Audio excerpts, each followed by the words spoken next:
CP Radhakrishnan భారతదేశ ఉపరాష్ట్రపతిగా ప్రమాణ స్వీకారం చేసిన 15వ భారతదేశ ఉపరాష్ట్రపతి.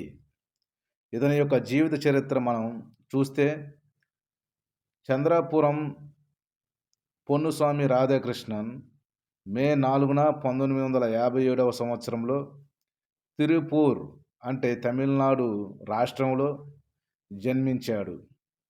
ఇతని యొక్క జీవిత భాగస్వామి సోమతి.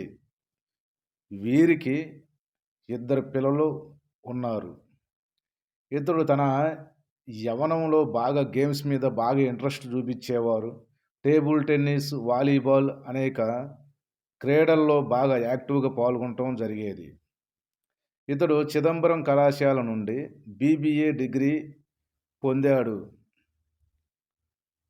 16 సంవత్సరాల వయసు నుండే రాధాకృష్ణన్ RSS మరియు భారతీయ జనసంఘ్ అటువంటి సంస్థలలో సంబంధం కలిగి ఉన్నాడు.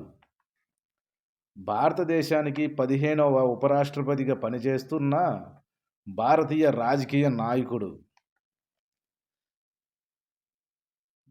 ఆయన గతంలో జూలై నెలలో 2024 నుండి సెప్టెంబర్ 2025 వరకు మహారాష్ట్ర గవర్నర్గా మరియు ఫిబ్రవరి 2023 నుండి 2024 జూలై వరకు జార్ఖండ్ గవర్నర్గా పనిచేశాడు.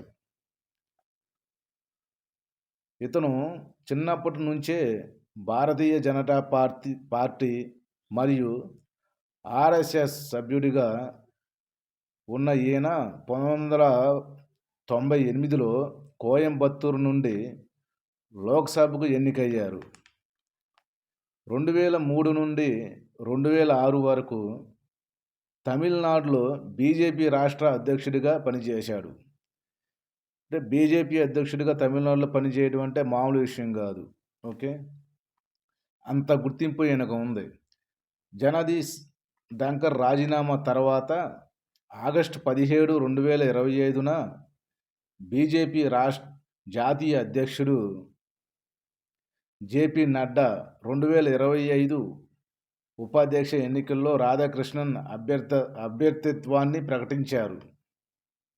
ఈయనకు సపోర్టుగా అంటే ఎన్డీఏ పార్టీకి సపోర్టుగా మిగిలిన పార్టీలు కూడా మద్దతు పలికాయి. అవి ఏమిటంటే అన్నా DMK, JDU, NCP, TDP, SS మరియు YCP వంటి పార్టీలు ఈయనకు ఆమోదం తెలిపాయి.